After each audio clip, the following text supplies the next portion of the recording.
Don't text her, don't call her, don't check her social media, and definitely don't look for excuses to accidentally run into her. I know how hard that is to hear. I know how strong the urge feels. But if you're listening to this right now, chances are you already did enough. What's going on, guys? Today we're talking about one of the most important lessons a man can learn when it comes to dating, attraction, and self-respect. And that lesson is simple but painful. When a woman already knows how you feel and she's not choosing you, the strongest move you can make is to stop. Let's get something very clear right away. If a woman wanted to be with you, she would be with you. If she wanted to talk to you, she would reach out. If she wanted to fix things, she would try. No amount of texting, calling, explaining, apologizing, or chasing is going to change that. You don't convince attraction, you don't negotiate desire, and you don't earn love by overextending yourself. Attraction either exists or it doesn't, and if she already knows you're interested, you've already done your part. At this point, continuing to pursue her does not make you look confident. It does not make you look romantic. It does not make her suddenly realize your value. Instead, it does the opposite. It tells her you don't respect yourself. It tells her you're afraid to walk away. And it tells her she can have your attention without committing to you. That's not power.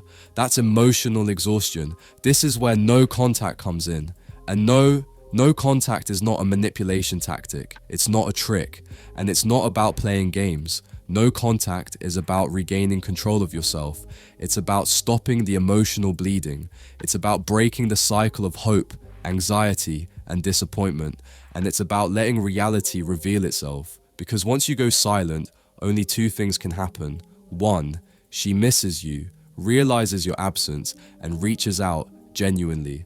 Or two, she doesn't. And as hard as this is to accept, both outcomes are good for you. If she reaches out, it's because she actually wants to reconnect. Not because you chased, not because you begged, but because she chose you. And if she doesn't reach out, then she was never meant to be in your life long term. And now you're free. Free from confusion, free from false hope, free to build something better. Now, let's talk about a situation a lot of men struggle with. What if I still see her? Maybe you work together. Maybe you go to school together, maybe you share children, maybe there are legal or financial ties. In those cases, disappearing completely isn't realistic. So here's what you do instead. You become emotionally neutral. You are polite, you are calm, you are respectful, but you are no longer emotionally available. Think about how you treat a coworker you don't care about one way or another. You're not rude, you're not overly friendly, you're not invested. That's the energy. A simple, hey, how's it going? A short exchange, and then you move on. And this part is crucial. You are always the one who ends the interaction first. You don't linger. You don't keep the conversation alive. You don't chase her attention. You walk away every time. Why does this matter? Because lingering communicates hope, and hope keeps you stuck. Walking away communicates strength, and strength creates clarity. If she still has feelings for you, she will feel the shift. If she doesn't, you're protecting your dignity. Either way, you're winning. Now, if you have serious entanglements, kids, shared responsibilities, legal matters, then treat every interaction like a business meeting. No emotional conversations, no revisiting the past, no late night talks. You keep things respectful, brief, and focused on logistics, schedules, responsibilities, plans. And once the business is handled, the conversation ends. You are not her emotional support system anymore. That role is over. Now let's talk about the hardest part. Moving on. Because if you truly cared about her and she doesn't come back, it hurts. So here's what you do. First, you reflect. Not to beat yourself up, but to improve. Ask yourself honestly, what did I ignore? What red flags did I overlook? What patterns do I need to break?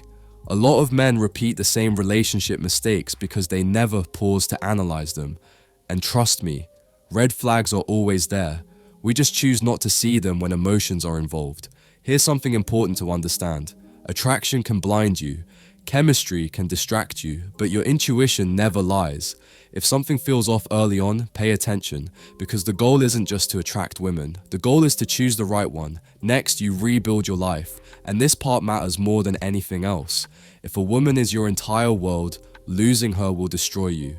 But if you have goals, passions, a mission, then losing her becomes a lesson, not a collapse. Find something that excites you again. Work on your body, your finances, your purpose. Wake up with direction instead of dread. When your life is full, rejection loses its power. And finally, yes, eventually, meet someone better. Someone who treats you with respect. Someone who chooses you willingly. Someone who aligns with the man you're becoming. When you upgrade your life, you upgrade the women you attract. And once that happens, you won't even miss the one who walked away. So remember this, if she knows how you feel and she's not choosing you, stop, pull back, let silence do the talking. What's meant for you will come toward you. What isn't will fall away. And either way, you move forward stronger.